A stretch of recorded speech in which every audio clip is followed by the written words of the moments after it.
హర శంభో శంకర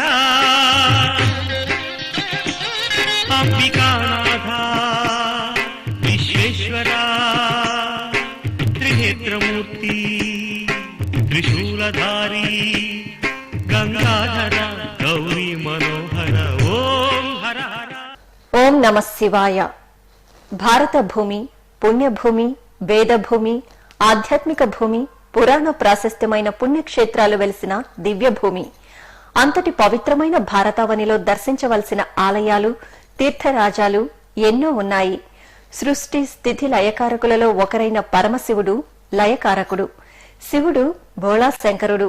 క్షీరసాగర మదనం నుంచి ఉద్భవించిన హాలాహలాన్ని మ్రింగి లోకరక్షకుడైన గరళకంఠుడు అభిషేక ప్రియుడు. భక్తితో శివుడిని అభిషేకించిన చాలట కోరిన వరాలిస్తాడని భక్తుల ప్రగాఢ నమ్మకం. అందుకే కాబోలు అనేక క్షేత్రాలలో శివుడు లింగాకారంలో నెలవై అభిషేకాలు అందుకుంటున్నాడు. అలాంటి క్షేత్రాలలో పరమ పవిత్రమైన క్షేత్రాలు పంచభూత లింగాలు కొలువైన కంచి, జంబుకేశ్వరం, చిదంబరం, అరుణాచలేశ్వరం, శ్రీకాళహస్తి. ఆ ఆలయాలను దర్శిద్దాం. తమిళనాడు రాష్ట్రంలోని అరుణగిరిపై వెలిసిన అరుణాచలేశ్వరుడు తేజోమయం లింగాకారంలో భాసిల్లుతున్నాడు. ఈ క్షేత్రాన్ని అరుణాచలేశ్వర క్షేత్రం అంటారు. ఇక్కడ తేజోమయ లింగం అగ్నిలింగంగా కూడా ప్రసిద్ధికెక్కింది.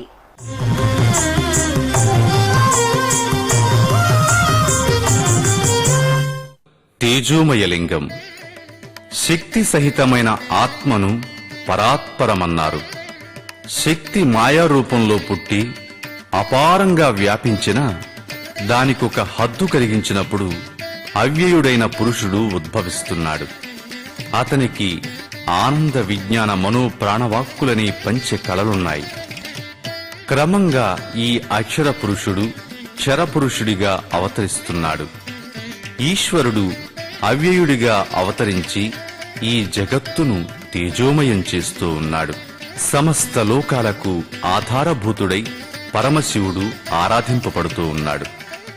అంతటి తేజోమయ రూపుడైన శివుడు తేజోమయ లింగంగా పంచభూత లింగాలలో ప్రధానమైనదిగా అరుణాచల క్షేత్ర విశేషాలు తెలుసుకుందాం.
అరుణాచలం తమిళనాడు రాష్ట్రం తిరువన్నామలై నగర సమీపంలో నెలకొని ఉంది. 2500 అడుగుల ఎత్తున అరుణ వర్ణంలో ప్రకాశిస్తూ అరుణగిరిగా, శోణగిరిగా ప్రసిద్ధి పొందిన ఈ క్షేత్రంలో ఆ మహాశివుడు తేజోమయలింగంగా కొలువై ఉన్నాడు. సృష్టి ఆరంభంలో బ్రహ్మ విష్ణువులు తమలో ఎవరు శ్రేష్ఠులు అని వాదులాడుతూ ఉండగా వారిద్దరి మధ్య ఒక జ్యోతి స్తంభం ఆవిర్భవిస్తుంది. ఆ స్తంభం యొక్క ఆద్యంతాలు తెలుసుకోలేక తేజోహీనులై వినమ్రతతో ఆ జ్యోతి స్వరూపానికి శరణాగతులై ప్రణమిల్లుతారు. అలా నిలిచిన తేజోమయ లింగ స్వరూపమే అరుణాచలం.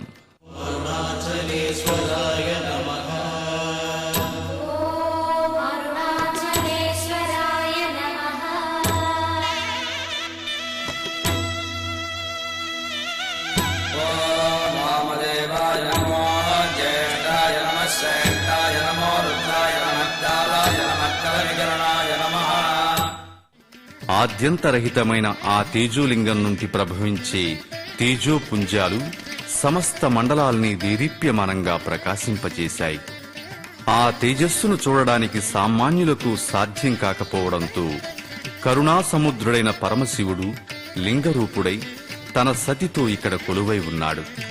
ఆ లింగరూపుడు తేజోమయ అరుణాచలేశ్వరుడు. ఆ పరమశివుడు తేజోలింగ రూపంలో సాక్షాత్కరించిన రోజు కార్తీక పౌర్ణమి. ఆ రోజు దీపోత్సవం జరుగుతుంది. గంగాధరం శివం శంకరం ప్రభుం ప్రణమామ్యహం జ్యోతిర్మయం అరుణాచలం వందేహం ప్రణమామ్యహం అరుణాచలం దేవం ప్రణమామ్యహం.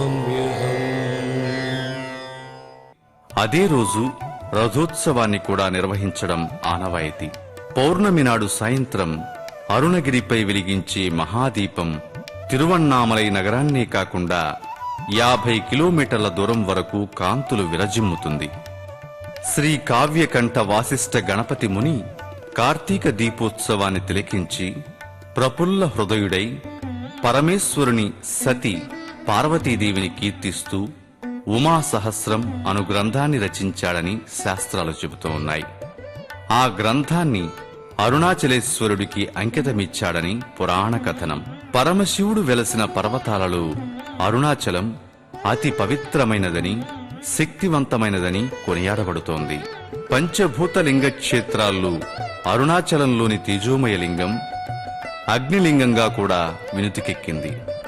తమిళనాడు రాష్ట్రం చెన్నైకి 185 కిలోమీటర్ల దూరంలో వెలసిన ఈ క్షేత్రాన్ని చేరుకోవాలంటే రైలు, బస్సు మార్గాలు ఎన్నో ఉన్నాయి. ఈ క్షేత్రంలో గిరి ప్రదర్శన ఆచరిస్తూ ఉంటారు భక్తులు.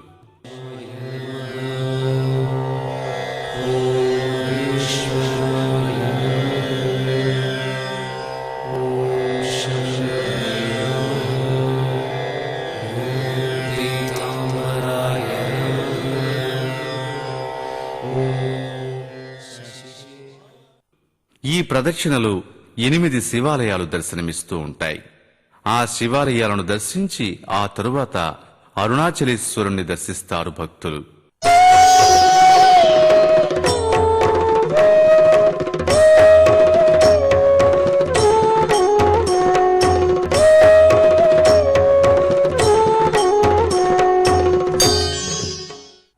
ఈ ఆలయం 25 ఎకరాల్లో విస్తరించి ఉంది. 9 గోపురాలు, 7 ప్రాకారాలతో సమున్నతంగా దర్శనమిస్తూ ఆధ్యాత్మిక పరిమళాల్ని వెదజల్లుతుంది ఈ క్షేత్రం. ఇక్కడ ఇతర పరివార దేవతలతో పాటు దక్షిణామూర్తి, నటరాజస్వామి కూడా దర్శనమిస్తారు. ప్రశాంత వాతావరణానికి, హైందవ సాంప్రదాయాలకి అఖండమైన ఆధ్యాత్మిక వేదికైన అరుణాచల క్షేత్రాన్ని విదేశీయులు సైతం దర్శిస్తూ ఉంటారు. ఈ క్షేత్ర దర్శనం సకల పాపహరం, సర్వజ్ఞాన ప్రాప్తిమయం. దక్షిణ కైలాసంగా వినితికెక్కిన మహాపుణ్యక్షేత్రం శ్రీకాళహస్తి. పురాణ ప్రాశస్త్యాన్ని సొంతం చేసుకున్న దివ్య క్షేత్రంలో పరమేశ్వరుడు వాయులింగేశ్వరుడిగా విరాజిల్లుతున్నాడు.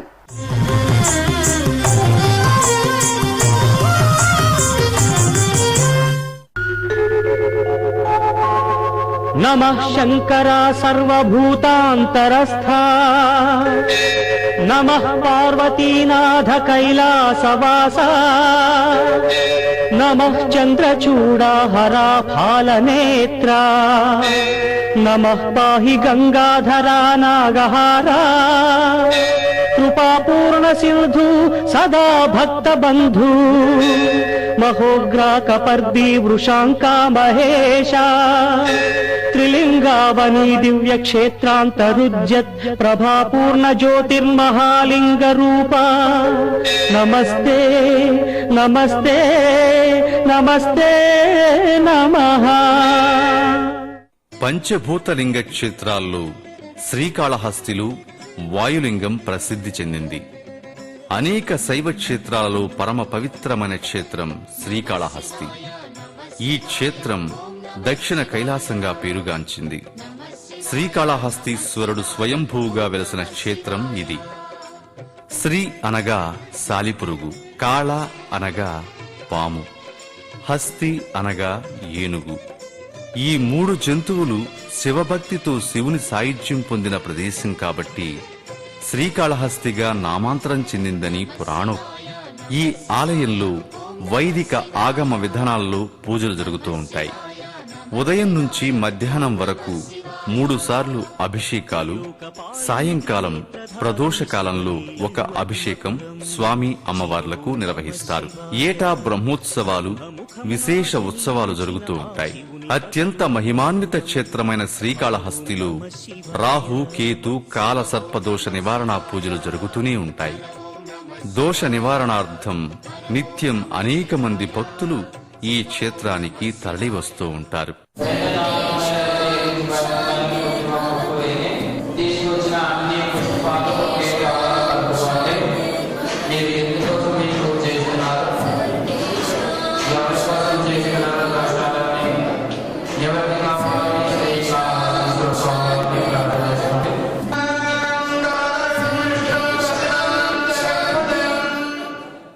ఈ దేవాలయ నిర్మాణ శైలి ప్రత్యేకతను సంతరించుకుని చూపరుల్ని విశేషంగా ఆకట్టుకుంటుంది.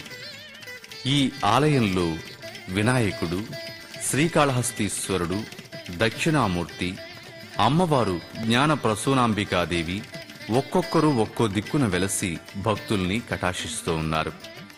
జీవులు తరించడానికి ధర్మార్థ కామ మోక్షములను, చతుర్విధ పురుషార్థక సూచనల్ని ఈ నిర్మాణాలు ప్రతిబింబిస్తూ ఉంటాయి.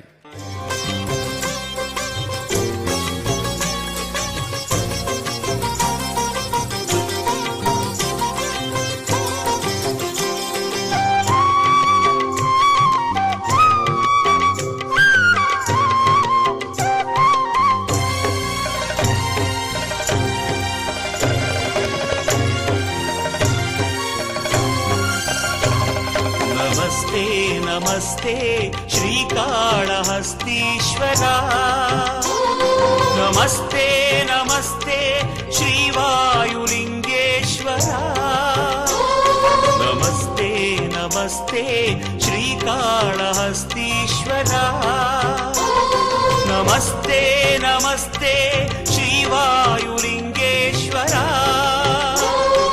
ज्ञानप्रसूनाम्बार्चित ओंकार गंगाधरा,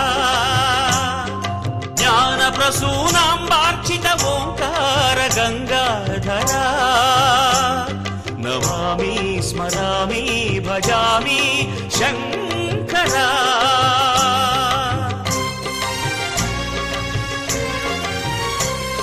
नमस्ते नमस्ते श्रीकाळहस्तीश्वरा, नमस्ते नमस्ते श्रीवायुलिंगेश्वरा. ఆకాశలింగ క్షేత్రం తమిళనాడులోని చిదంబర క్షేత్రం. శివుడు ఆకాశలింగంగా కొలువై భక్తులను కటాక్షిస్తున్నాడు. ఈ క్షేత్ర ఆలయ నిర్మాణం అద్భుతం. ఇక్కడ ఆకాశలింగంగా శివుడు మనకు దర్శనమిస్తాడు.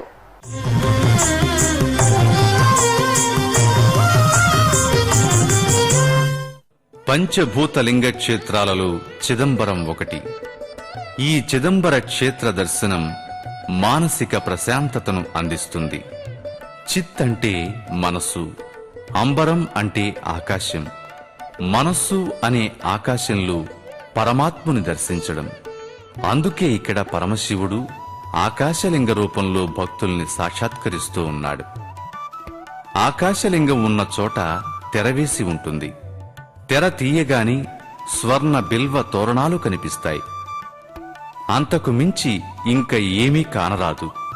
మిగిలిన శూన్య ప్రదేశాన్ని భగవంతుని ప్రతీకగా ధూపదీప నైవేద్యాలు సమర్పించి అదే చిదంబర రహస్యంగా చెబుతూ ఉంటారు. ఆకాశలింగ రూపంలో కొలువైన ఆ పరమశివుడు ఈ చిదంబరంలో భక్తుల్ని అనుగ్రహిస్తూ ఉన్నాడు. ఈ ఆలయ నిర్మాణ చాతుర్యం అబ్బురపరిచే రీతిలో గోచరిస్తుంది. పంచసభల క్షేత్రంగా చిదంబరాన్ని పేర్కొంటారు. జ్ఞానసభ, కనకసభ, దేవసభ, నృత్యసభ, రాజ్యసభ అనే పంచసభలలో జ్ఞానసభ స్వామి కొలువైన గర్భాలయం, కనకసభ గర్భగుడి చుట్టూ ఉన్న ప్రాకారం. దీనిలో 64 స్తంభాలు 64 కళలకు ప్రతీకలుగా నిలిచి ఉన్నాయి. దీని పైకప్పు 21,600 బంగారు రేకులతో తయారు చేయబడి స్వర్ణసభగా ప్రసిద్ధి పొందింది. రెండవ ప్రాకారంలోని దీపసభలో ఉత్సవ సమయాల్లో నటరాజస్వామి శివకామ సుందరితో దేవతలకు దర్శనమిచ్చేలా కొలువుతీరుతారు.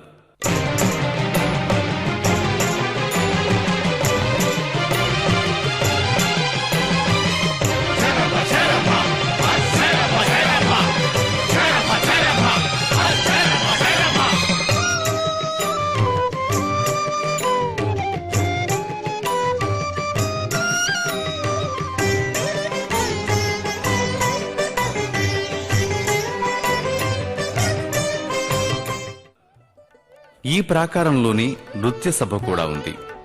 ఒకసారి ఈశ్వరుడు కాళికాదేవితో కలిసి నాట్యంలో పోటీపడి తాండవమాడుతూ తన చెవి నుండి జారిన కుండలాన్ని కాలితో అలవోకగా తీసి తిరిగి చెవికి తగిలించుకుని ఊర్ధ్వ తాండవ విన్యాసం జరిపిన ప్రదేశమే నృత్య సభ. మూడవ ప్రాకారంలోని రాజసభలో రాజవీధిలో ఊరేగి వచ్చిన నటరాజస్వామి శివకామ సుందరి అలసట తీరేలా ఒక రాత్రి ఇక్కడ ఉండి మరునాటి మధ్యాహ్న పూజల తర్వాత తన గర్భాలయంలోకి ప్రవేశించడం ఇక్కడ జరిగే ప్రత్యేక ఉత్సవంగా భక్తులకు నేత్రానందం కలిగిస్తుంది. నటరాజస్వామి సన్నిధికి ఎదురుగా గోవిందరాజస్వామి శయనించి భక్తుల్ని కటాక్షిస్తూ ఉన్నాడు. ఈ రెండు సన్నిధులకు ఒకేసారి దీపారాధన, ధూపదీప నైవేద్యాలు జరుగుతాయి. అందుకే ఈ క్షేత్రం పరమ పవిత్రమైన హరిహర క్షేత్రం. చెన్నై నుంచి పాండిచ్చేరి వెళ్లే మార్గంలో 240 కిలోమీటర్ల దూరంలో నెలకొన్న ఈ క్షేత్రానికి రైలు, బస్సు సౌకర్యాలు విరివిగా ఉన్నాయి. చిదంబరంలో అర్చామూర్తిగా వెలుగొందే నటరాజమూర్తి జగత్తును సమ్మోహనం చేసే దివ్య సౌందర్యంతో భాసిల్లుతున్నారు. సృష్టి, స్థితి, లయ, లుప్తం, పునః సృష్టిని అనుగ్రహించి 5 కార్యాల సమాహార రూపం నటరాజభంగిమలో గోచరిస్తుంది. చతుర్భుజాల్లో కుడివైపు ఒక చేత డమరుకం సృష్టిని, అభయహస్తం స్థితిని, ఎడమవైపున ఒక చేతిలో అగ్నిశిఖ లయను, మరొక చేయి ఇదంతా ఒక విలాసమని, కుడిపాదం అసురశక్తిని అణచి లుప్తం చేస్తూ ఎడమపాదం పైకి లేచి ఈ చరణాలే ఆశ్రితులకు పునరాహిత్య పదమని సూచించే విధంగా గోచరిస్తారు. ఈ చిదంబర క్షేత్రంలో ఆకాశలింగ రూపంలో కొలువైన ఈశ్వరుడు భక్తుల్ని సర్వదా కటాక్షిస్తూ ఉన్నాడు. సమస్త జీవకోటికి నీరు ప్రాణాధారం. మహాదేవుడు జలతత్వంతో భాసిల్లుతూ జలలింగంగా కొలువైన క్షేత్రం జంబుకేశ్వరం. ఈ క్షేత్రం తమిళనాడు రాష్ట్రం శ్రీరంగానికి సమీపంలో నెలవై ఉంది.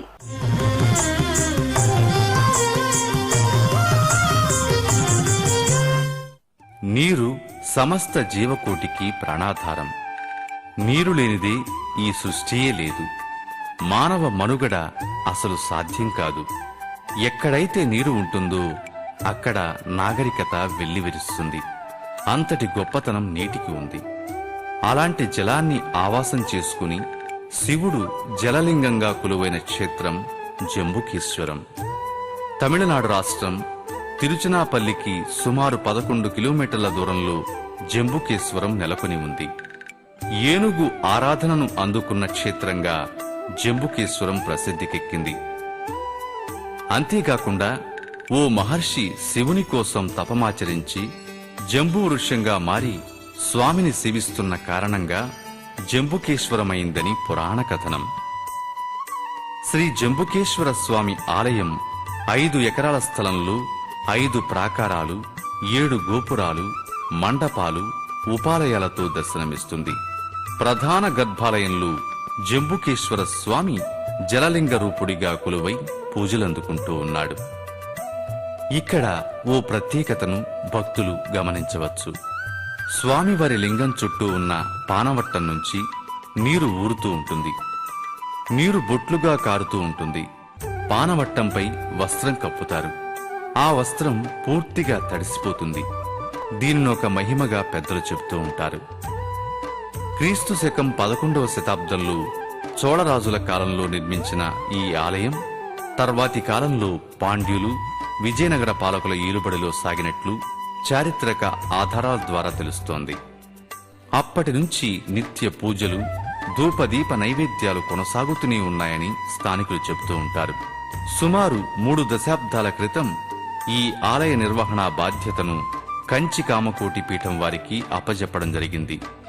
ప్రధాన ప్రాంగణంలో ఉన్న ప్రత్యేక ఆలయంలో స్వామివారి దేవేరి శ్రీ అఖిలాండేశ్వరి దేవిగా కొలువై పూజలందుకుంటూ ఉన్నారు. స్థానక భంగిమలు, చతుర్భుజాలతో దివ్యాలంకరణలు అమ్మవారు దర్శనమిస్తూ ఉంటారు. 2 చేతులలో కలువలు, మరో 2 చేతులతో అభయ వరద ముద్రల్ని కలిగి ప్రసన్న వదనంతో దర్శనమిస్తున్న అమ్మవారు పూర్వం ఉగ్రరూపిణిగా ఉండిదని చెబుతారు. ఆదిశంకరాచార్యుల వారు కొంతకాలం జంబుకేశ్వరంలో ఉండి ప్రతిరోజు శ్రీ జంబుకేశ్వర స్వామిని సేవించడంతో పాటు అమ్మవారి కోసం తపస్సు చేసి ప్రసన్నురాల్ని చేసుకుని శాంతమూర్తిని గావించినట్లు అమ్మవారి ముందు శ్రీచక్రం ప్రతిష్ఠించినట్లు స్థల పురాణం. ఇంకా ఈ ఆలయంలో వినాయకుడు, శ్రీ సుబ్రహ్మణ్య స్వామి, శ్రీ చండికేశ్వరుడు, వివిధ శైవ పరివార దేవతామూర్తులు కొలువై ఉన్నారు. అలాగే శ్రీ అఖిలాండేశ్వరి అమ్మవారు మానవ రూపంలో స్వామి వద్దకు వెళ్లి స్వయంగా పూజలు చేసేదట. అందుకు నిదర్శనంగా అర్చకులు స్త్రీ దుస్తులు ధరించి స్వామికి ప్రతిరోజు నిర్ణీత సమయాల్లో పూజలు నిర్వహిస్తూ ఉంటారు. అంతేకాకుండా పూర్వం స్వామివారిని ఒక ఏనుగు సేవించినట్లు కథనం. అందుకే నేటికి ప్రతిరోజు 12 గంటలకు ఒక ఏనుగు గర్భాలయంలోని స్వామివారికి పూలమాలను అలంకరింపచేస్తుంది. తమిళనాడు రాష్ట్రం కాంచీపురంలో ఏకాంబరేశ్వరుడు పృథ్వీలింగంగా కొలువై భక్తులను కటాక్షిస్తున్నాడు. అతి పెద్ద గోపురాలతో అబ్బురుపరిచే శిల్పకళా నైపుణ్యంతో అలరారుతున్న కంచిలోని ఏకాంబరేశ్వర స్వామిని దర్శించుకుందాం.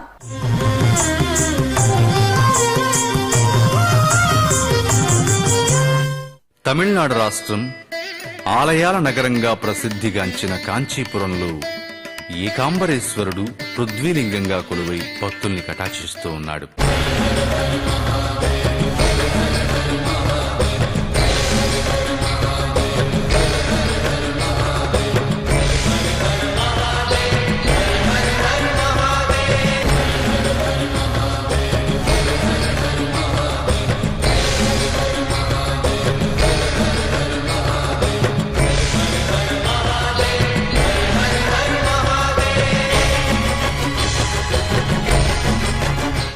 పంచభూతలింగ క్షేత్రాల్లో ఈ క్షేత్రం ఒకటిగా విరాజిల్లుతోంది. ఈ దేవాలయ గోపురం ఎత్తు 59 మీటర్లు.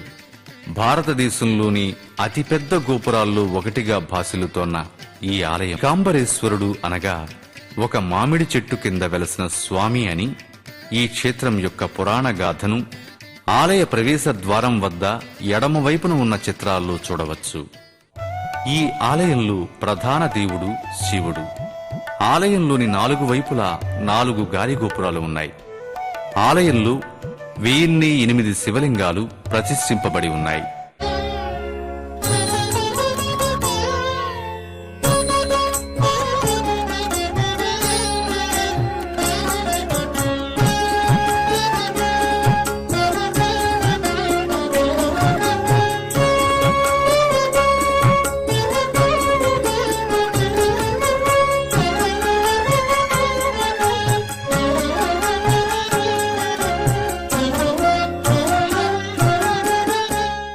ఆలయంలోని మామిడి వృక్షం క్రింద పార్వతీ పరమేశ్వరులు, పార్వతీదేవి, కుమారస్వామిని ఒడిలో కూర్చోబెట్టుకుని దర్శనమిస్తారు. ఇక్కడ దశావతారాలు దాల్చిన శ్రీ మహావిష్ణువు వామ అభిషేకాలు నిర్వహిస్తూ ఉంటారు. ఆ పరమశివుడు పృథ్వీలింగంగా కొలువైన ఈ క్షేత్రం సుప్రసిద్ధం, దర్శనీయం. బ్రహ్మమురారిసురార్చితలింగం నిర్మలభాసితశోభితలింగం జన్మజ దుఃఖ వినాశకలింగం తత్ప్రణమామి సదా శివలింగం దేవముని ప్రవరార్చితలింగం కామదహన కరుణాకరలింగం రావణ దర్ప వినాశకలింగం తత్ప్రణమామి సదా శివలింగం. పంచభూతాలకు ప్రతిరూపం పంచభూతలింగ దర్శనం మనకు కలిగింది. అనంత పుణ్యం మనందరికీ సిద్ధించాలని కోరుతూ ఓం నమః శివాయ. హర హర హర హర హర హర